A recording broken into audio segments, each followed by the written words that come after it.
Hello, dear ones. Well, it's taken me a few days, but I am back with part two of what began. The first part was the Institute's anti-racism statement and looking at white supremacy and my own white privilege and unpacking that, which has been what I've been doing. And when I spoke last time live and I shared very much from that perspective of the Institute and speaking about our anti-racism manifesto and plan in the world. And since that live, I have actually completed the Institute's anti-racism manifesto. We've published it on Instagram and Facebook, and it is going to be up on the website very soon.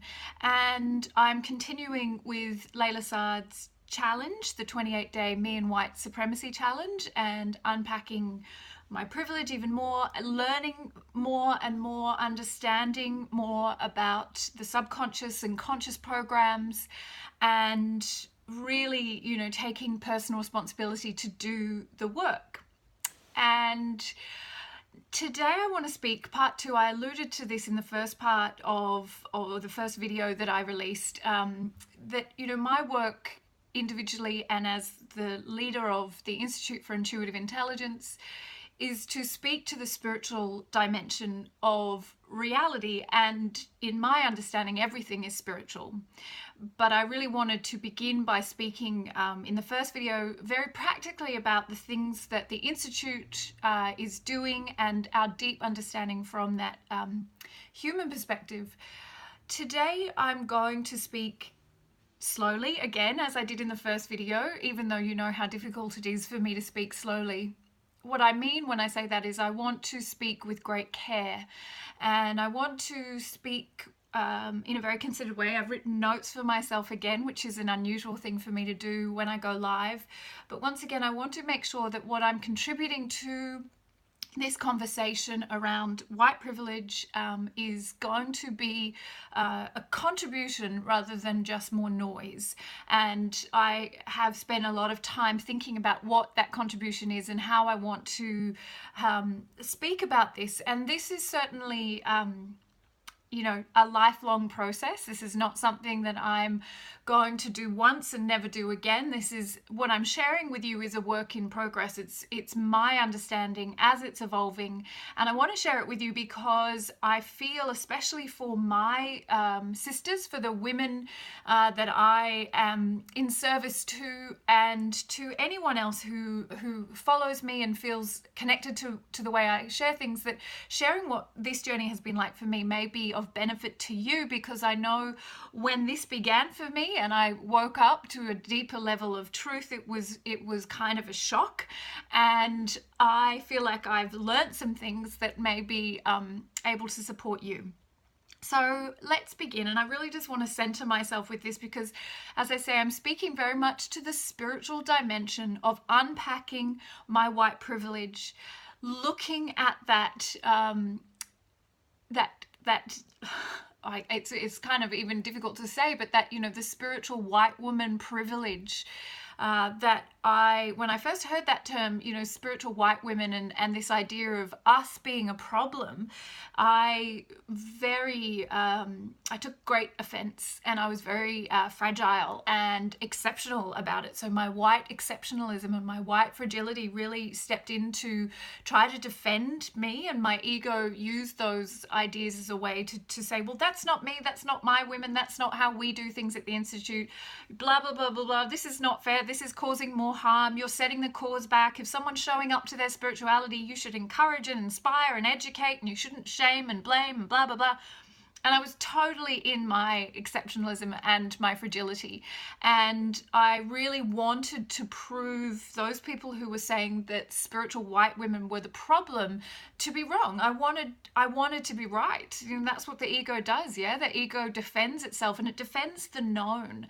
And I guess what I love so much about this is that this work is the work, and I'm just going to write another little note to myself there because there's something I want to pick up on later and I don't want to miss these things. I'm going to be speaking for a little bit, and I'm going to be speaking out loud things that I've been carrying in my head for weeks and weeks and weeks. So I'm going to do my best to make sure that it's clear and articulate, but I may jump around a little bit. And as I say, this is my process. This isn't my finished, complete, now my work's done, now I go back to normal programming. This is really me wanting to share the process and not just the finished product. I don't think there is a finished product, but really wanting to show you what the journey's been like for me. So that began when I read Layla Saad's first 2 blogs, and I mentioned those in the first video, and I'll share the links again. And they're very important. I need to speak to spiritual white women about privilege. I'm paraphrasing that title, but that's generally what she was stating. And it was a very, very much a process of me reading that, knowing I needed to read it, and going straight into my white exceptionalism and getting very, very offended and really wanting to see how I could disprove her argument, and wanting to say that it was okay for me to behave the way I was behaving without considering race and without considering how white my reality was. And it really was. And I guess that's really a big part of what I've been waking up to, is how much I was privileging white voices, white spaces, white opinions and white beliefs, particularly in regards to spirituality. And that, even in the short amount of time that I've been on this journey, has changed. And it's literally like, oh my God. So doing Layla's challenge has been one of the most profound spiritual awakenings of my life. And I think I didn't expect that.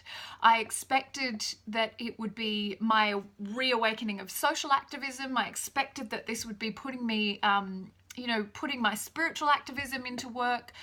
I did not anticipate that this would crack open my heart. And once again, I put that down to just being so completely certain of my white-centric opinion of the world that I could not, or did not even understand what else was possible for me. So when I began this journey, as I said, I went through the resistance, I went through the no, I went through the anger, I went through you're making more problems, you're not contributing something good, this is not going to help the spiritual cause, blah, blah, blah. I went through all of my justifications. And then at some point, it just brought me to my knees in recognition of how much I was hiding from myself and how much harm I was causing, and that even though I don't consider myself a racist person and blah, blah, blah, blah, blah, and all the stories, I, as an institute that claims to train women as spiritual leaders, had no policy publicly, no statement of action publicly about race and racism. And I thought that what I would be doing is going on a journey to correct that, to have an anti-racism statement, to kind of make sure that we weren't, appropriating culture, to just make sure that all our images that we used were appropriate and not going to cause harm. And I engaged the services of Sharon Holmes. You can find her on Instagram as Gutsy Girl Art. She's an Australian biracial woman who is really leading the charge here in Australia, and I feel very privileged to have had some of her time and her expertise, and I'm sure I will continue to invest in her excellent services. And I encourage you to do the same if this is something that you'd like to do, particularly if you do have a spiritual based business, you're based in Australia, you're a white person. Her insight and her way of being able to help us make meaning is very powerful. So I really thought I was going to be, yes, doing some self-inquiry, but that really this would just kind of be a thing that I needed to do, and that it would be about me becoming more congruent. And yes, it absolutely is about me becoming more congruent. But what has happened spiritually for me by being invited by what is happening right now, and something is happening right now. And look, that's not racism, anti-racism, that's not new. This has been going on for decades and decades and decades. But there is something very specific, very powerful, and very exciting happening right now. And it's interesting, even though I don't privilege astrology, we are approaching the dark moon, and at this point in time it feels like there is this really powerful energy available to those of us who are willing to clear out our subconscious fear programs. And people like Layla, and there's another woman whose name I think it's Rachel Carlisle. I'll need to double check that. My apologies for not having that written down. Are running these challenges on Instagram, which are so much more than just challenges. That makes them sound so silly and superficial, but it's like a portal has opened up to the subconscious underworld of all humanity, and it is allowing us, those who are willing to step into the shadow work, those who are willing to embrace the dark goddess, those who are willing to go and meet their fear, to absolutely accelerate this process. Thank you, Rachel Cargill. Thank you for sharing that. Her challenge is also running right now, and it's like right now this energy is just available, and it's an acceleration. So when we are normally unpacking these things, it can be like really slow, and people do it one by one bit here, one bit there. But at the moment, there's just this collective energy, and I know that I'm in a community that may be a little bit like an echo chamber, but I really feel like this is available to all of us who are willing to meet our fear in any way. And I guess this is where I really want to get into what spirituality is to me and what it always has been to me, which is moving from fear to love. And I want to be really clear what I'm talking about there. I'm talking about unmet subconscious fear. And if there is anything that symbolizes unmet subconscious fear more than racism, I don't know what it is.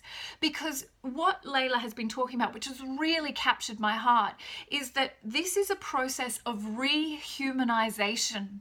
And for us as white people, what our ancestors had to do in order to colonize people, Black, Indigenous people of colour, and to treat them in the way that they were treated then and continue to be treated now, required that they dehumanize themselves to some extent. Because if they didn't, how would it be possible for one person to treat another person with such depravity and violence and harm intentionally for, financial gain and for power?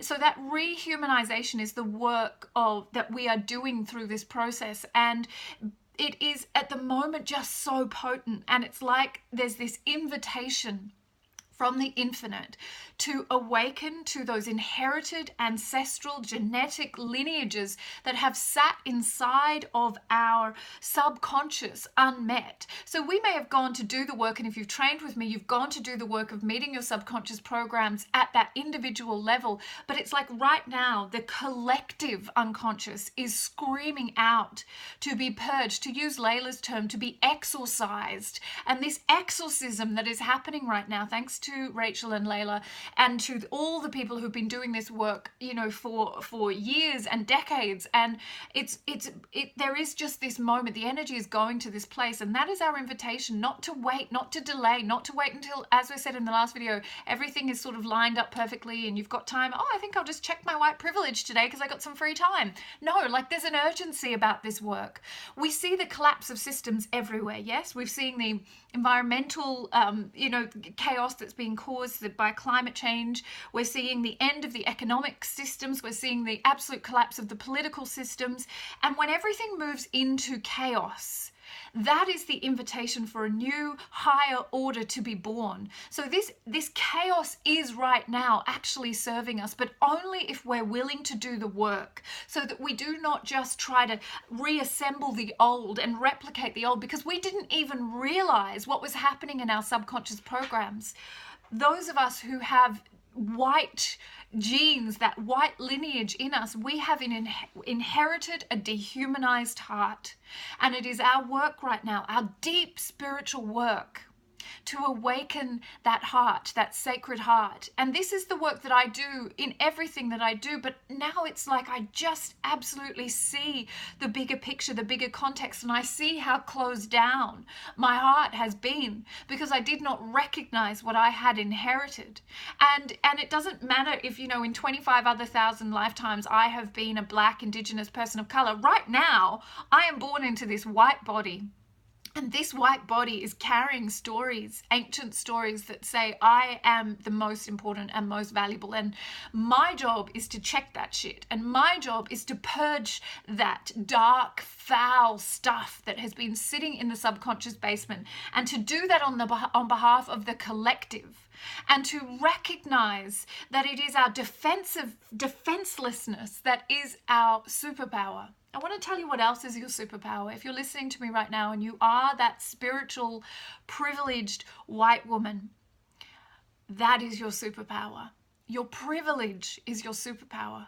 But unless you are willing to recognize that your privilege is your superpower, even if to recognize that you have privilege, then you will be in denial and you will say, as I did with white exceptionalism and white fragility, that's not me, that's not my spirituality, that's not how I behave. But it is how we have been behaving. And when I look through my Instagram feed of the people I was following, and when I look through my own posts, and I just think, I was asleep. How could I not know? But I know now, and I am awake now, and I'm going to keep waking up, and I'm going to keep doing the work of waking up. And this is the work. This spiritual activism is the work, and it is absolutely our job and our responsibility, with the privilege that we have been given by our birth. This white body that I have been born into means that I have a capacity to serve in a way that others do not. I am more free, I am more powerful, I'm more economically privileged, I'm more culturally and societally privileged. In every way, I am more free than many, many people on the planet. And it is that privilege that I must be unafraid to both acknowledge with no defenses. Yes, I am a privileged spiritual white woman, abso-fucking-lutely, but I'm no longer going to behave like an entitled, arrogant, self-centric, spiritual person who is using her spirituality simply for personal gain. Now, I am speaking in ways that may make you uncomfortable, but it's that radical acceptance of what is that's going to allow us to turn our privilege into our superpower and not to squander that privilege. You know, in my institute, we speak about sacred service. We train as priestesses. That symbol, as I said in the last video, is very carefully chosen. It's a symbol that is chosen because the priestess is spirituality in the world. She is not excluding herself from the world. She is in the world. She's participating. She's getting her hands dirty, and she's bringing the divine into the earthly realm in order to change things for the better for others. Our sacred service mandate has always been part of the Institute. But when you do not recognize that your experience, my experience, is different to others, then that mandate can become very narrow. And I guess what I'm doing right now is recognizing that whilst the foundations are good, the work was not going far enough, because even though we were clearing our fear, and that is the very purpose of the spirituality I teach, I did not recognize how deeply slumbered I was in my racism, in my inherited, genetic lineage, in my privilege. And waking up to that truth just means that my mandate of service now gets to get so much bigger and so much louder. And my work feels like it's got more value now because it has this context in the world.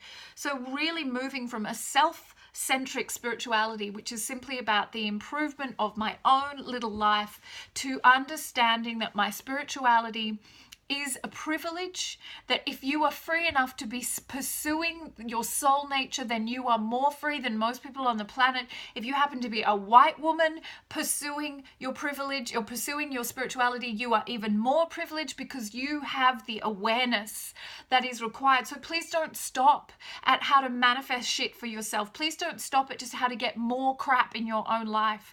Look at how your service can extend into the world. And as I'm going to badly paraphrase Audre Lorde when she says, if I am not free until every woman is free, no matter what her shackles are, no matter how they differ from my own.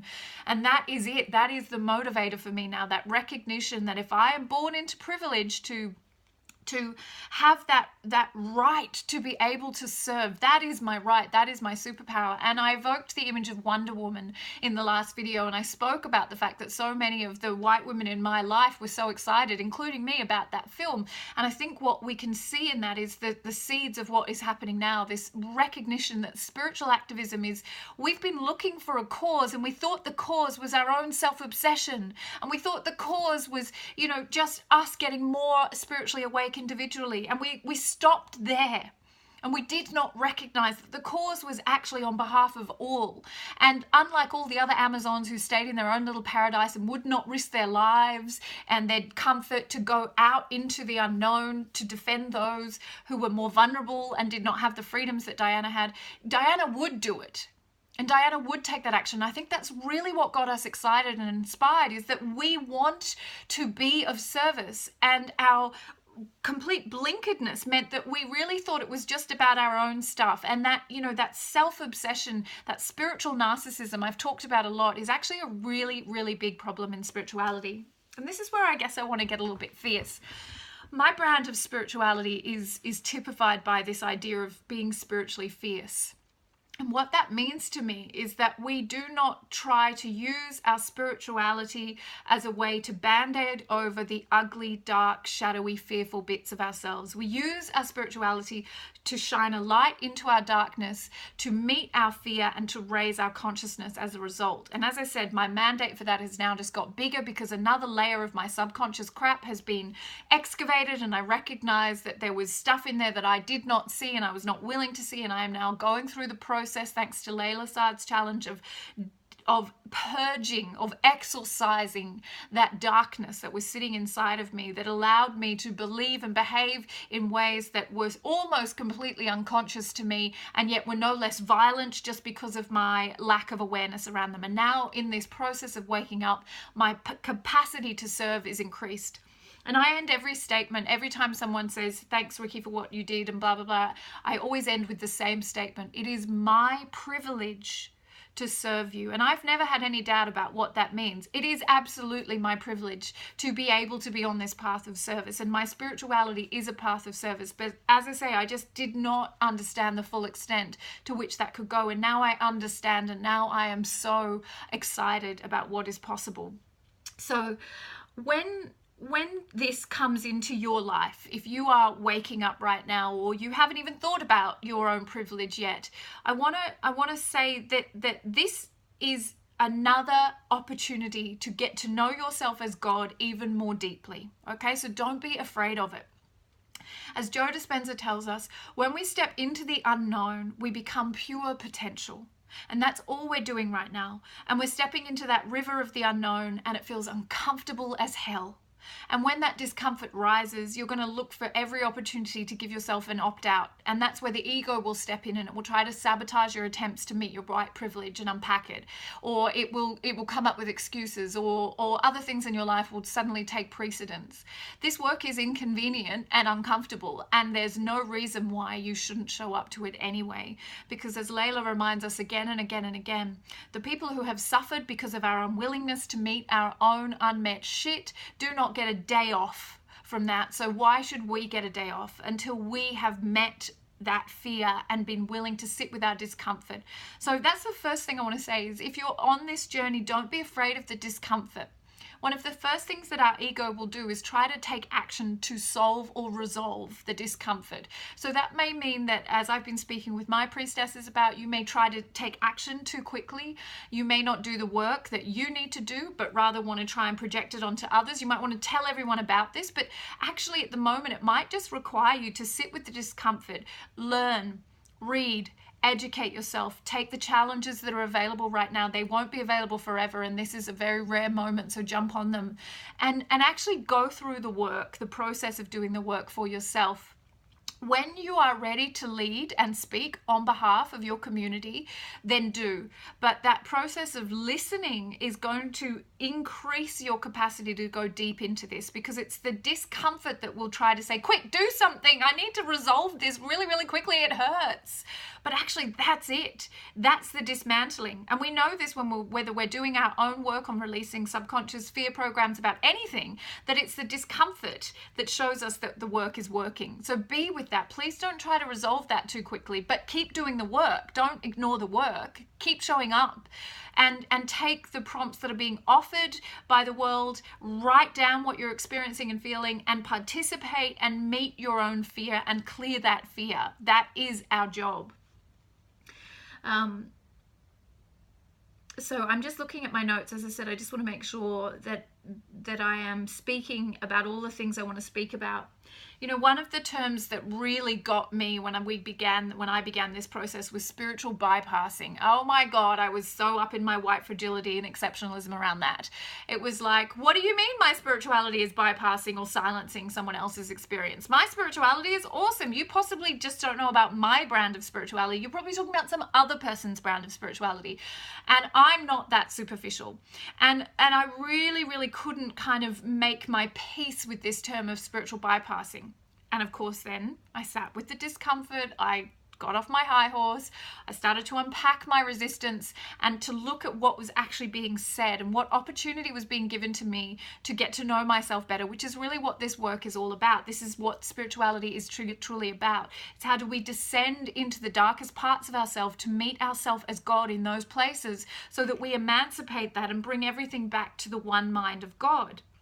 And this idea of spiritual bypassing really, really, I guess, offended my sensibilities, because one of the things that I have really pushed for, wanted to happen in my institute is that we move beyond the trinkets and superstitions of the New Age, that there is not a casual or superficial relationship to spirituality. And so I really wanted to defend my version of spirituality, and instead I didn't. And I looked at it. And I recognize that when I am privileging my own experience all of the time, I am bypassing, or I am silencing, or I'm actually causing harm to other people and their experience, which is not the same as mine. And because I had whitewashed my reality and was only following white women and was only listening to white women, I was very clear about that. You know, my feminism was really good up to the point where it was like women. I was privileging women, listening to women's experience, but I'd completely forgotten that whole other part about race, which meant that there was this huge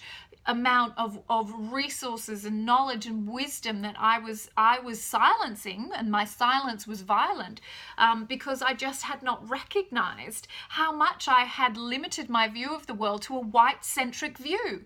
And of course, once you wake up to that, it's like, oh my fucking God, what was I thinking? But of course, it's not my conscious reasoning mind that was doing the thinking. It was my subconscious program, inherited, yes. But at this point in time, my job is to take responsibility for what has come before me and to move myself into a higher state of awareness and to not participate in that world anymore. So spiritual bypassing really got me. It really, really got me. And I really had to work through that one. And I realized that I have a lot of responsibility to take about not creating programs or experiences or privileging just the white women in my community, and to think only in those terms, not to borrow without, not to borrow or, just pilfer from here and there, but to actually, like all things, behave with integrity, authenticity, and to really honor and own the reasons why I do things, not just because they look pretty on Instagram, but what is it that I'm including in my brand of spirituality, and why is it there? And if I don't know why and what and where, then I probably am just probably appropriating rather than including things into my programs that are built in an integral way.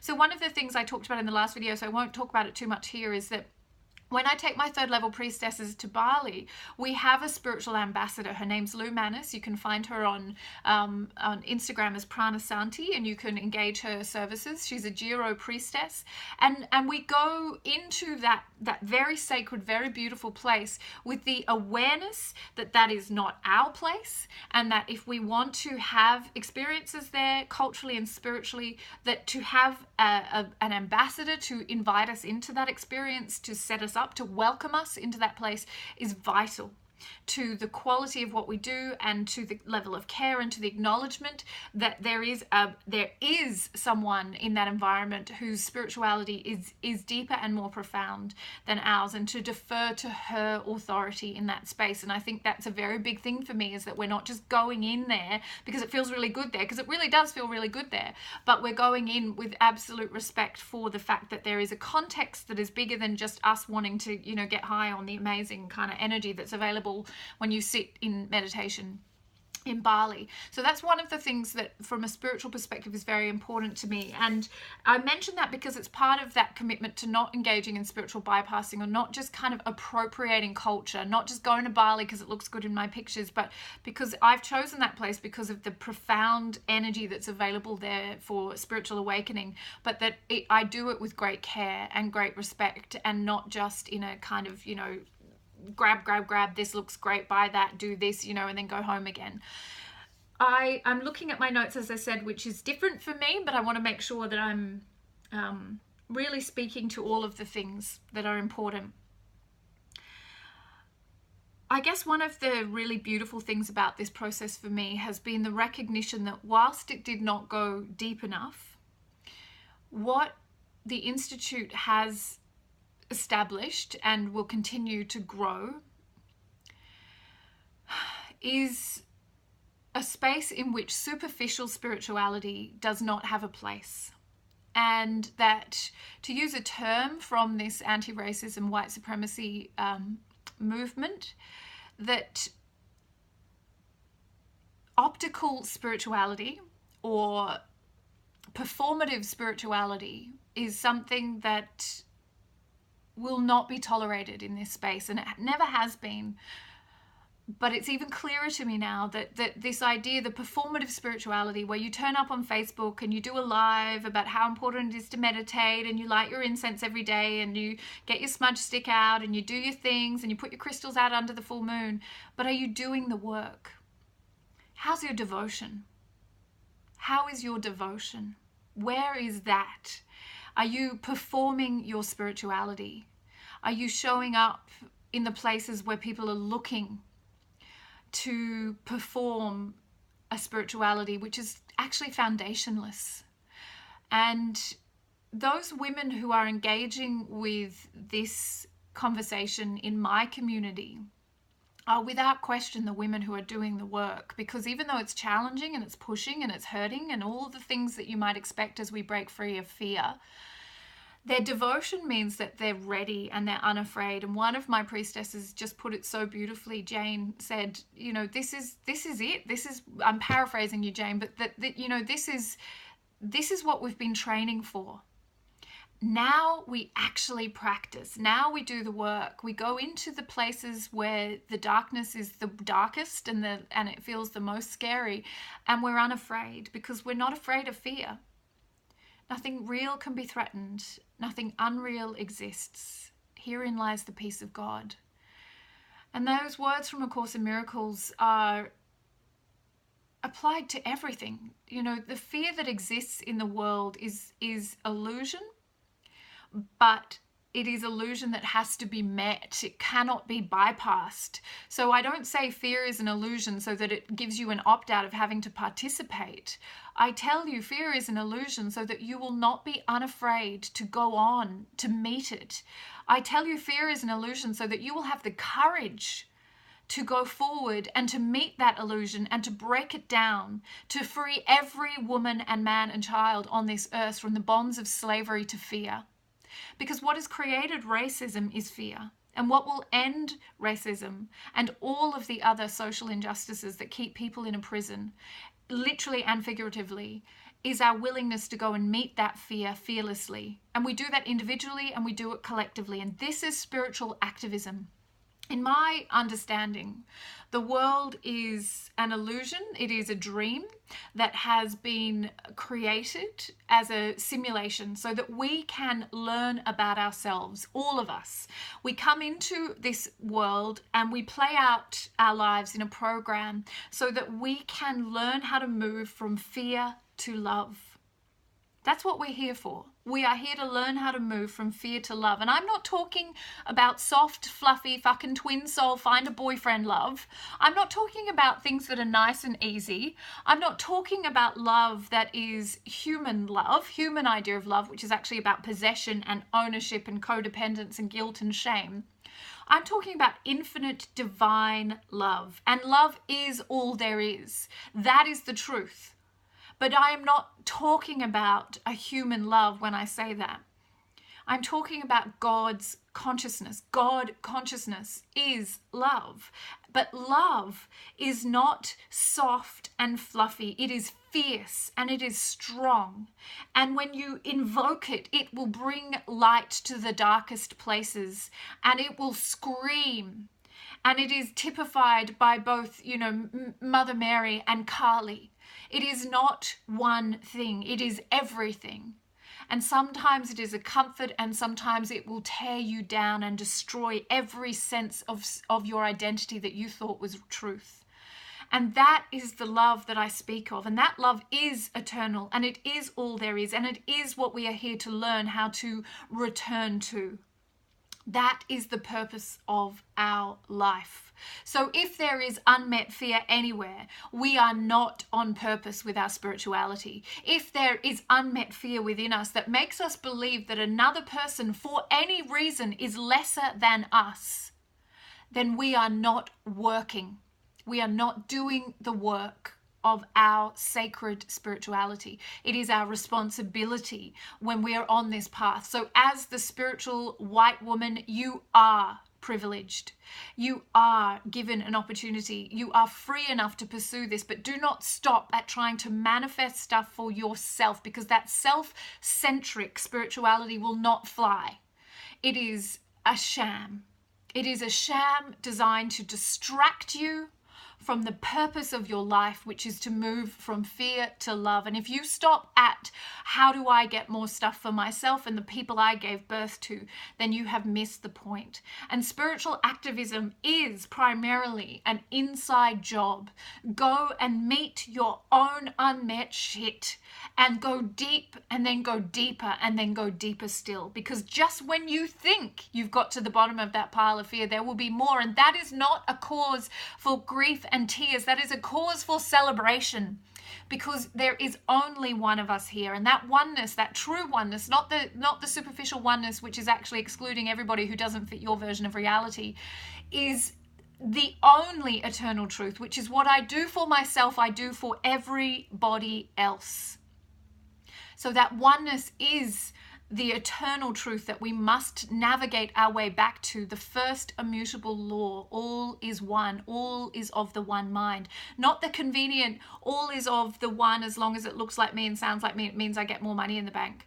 You will not get to take your gold coins and your cars and your houses and your people with you. What we are here for is not the attainment of more stuff in the dream, but the end of the illusion of fear. And each of us has a personal responsibility to bring that illusion to an end on behalf of all. And those who have the privilege must be the ones who do the most work. We must be the ones who do the most work, because we have not carried the burden of being treated like lesser beings for generations. We have not been told that our experience means nothing. We have not been imprisoned and enslaved and tortured and had our children taken away from us and locked up at rates that far exceed anybody else. We have not been demonized by the world, and therefore we have a privilege, and that privilege is our superpower. And this is your invitation to take that privilege and go meet your own shit, go meet your own fear, and bring that energy of the exorcism, as Layla Saad says, into our work, so that we may stop thinking that spirituality is something we use to band-aid over the shit we don't want to be looking at. Educate yourself. Take the time to understand your own blind spots. Sit with God and let that energy move your soul, so that you may understand the places where you have been holding yourself back from love. Because any blocks to love in your heart are you saying no to your own infinite God nature. And that will be the cure that we're all seeking, is to unlock this heart, this dehumanized heart, this white heart that has been so switched off in order to behave in the way that it has behaved for generations. So let's turn our hearts on. Let's rehumanize, so that we may meet ourselves as what we truly are, and we may free all those. Remember, as I always say, we do not all have to awaken, but we do need to reach the tipping point, and it's our job to be that tipping point. This is the work. It's always been the work. I've always said that meeting our fear is the work. There is nothing new, but now I understand what I could not know, which was there was fear in me that believed that my experience was right, because I have been raised to believe in the importance of my own being, and that is not spiritual self-esteem. That is white supremacy, and it is not okay to live in a reality where one person is more important than another for any reason. For any reason. This is the end of that. So there is no superficial spirituality in my space. I will not tolerate that. I will not participate in a spiritual culture that is built on trinkets and superstitions, that is self-centric, which is about the attainment of more crap in the dream, which is moving furniture in a burning building, to use that analogy from Gary Renard, that is simply about bringing your own little piece of the earth into a higher state of being so you can feel good about yourself and ignore the truth of the reality that we live in, which is broken. This entire program that we're running, called Earth School, is all our program. All of it is our program. And it doesn't matter how much you try to build walls around that so you don't have to look at that. It doesn't change the fact that until you address the entirety of the program, you cannot be free. You can't be free on your own. That is the biggest, most ridiculous, contradictory statement that there is. You can't be free on your own. There's only one of us here, and we must be willing to do the work so that we are able to free consciousness collectively. Okay, so I'm asking those who are ready to listen to put down your trinkets and superstitions, to stop distracting yourself from the work. To give is to receive. This is the law. And when we are willing to put what is being said into action, everything that is on our vision board, everything that we think we're showing up to our spirituality to attain, will come into being, but in a much higher order. And even if it doesn't, it will no longer matter. We're moving here from co-creative intuition to visionary intuition, to use Caroline Myss's term. And that visionary intuition is where you turn up to God and you say, use me. And let me tell you what God wants to do with your life. God wants you to meet yourself as it. And that means returning to that state of holiness that can only come when we return to a state of wholeness. And wholeness cannot occur when you exclude anybody else from that vision. And that's what I have been doing, and I am so sorry. And I'm here to do the work. And I'm here to repair the damage. And I will not beat myself up. I will correct the error. I will not cry white woman tears. I will correct the error. And I will do what I can to bring holiness back into the world by restoring wholeness, not just within my own little life and my own little reality, but globally. And that's my mandate, and that's the mandate of the Institute, is sacred service on the biggest possible scale. And our work, brothers and sisters, and particularly my sisters, is about meeting fear in all its forms fearlessly, because that's it. That's what we're here to do.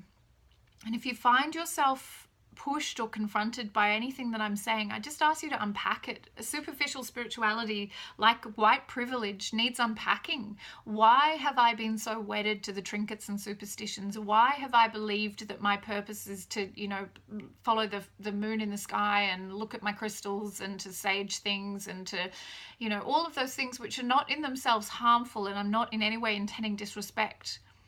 But where have you just picked up bullshit rules about what spirituality is without actually looking at what spirituality is intended for, which is to return to wholeness and holiness? If your work on this spiritual path is not about moving from fear to love and restoring wholeness and holiness, then please look at why. Be unafraid, just as you may be unpacking your white privilege right now.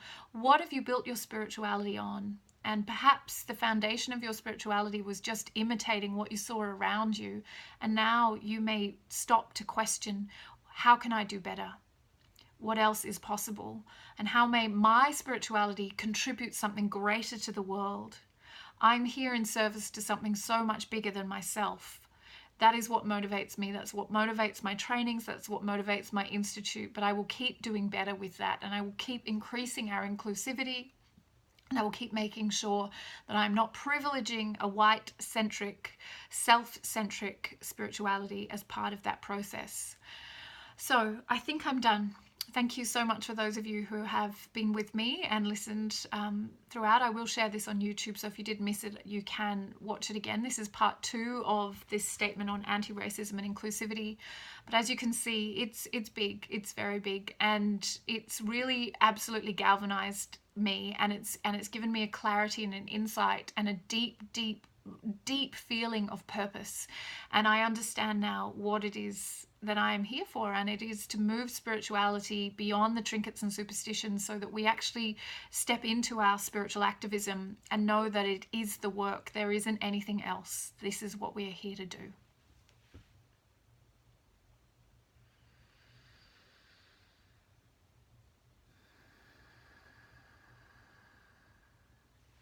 It's my privilege to serve you.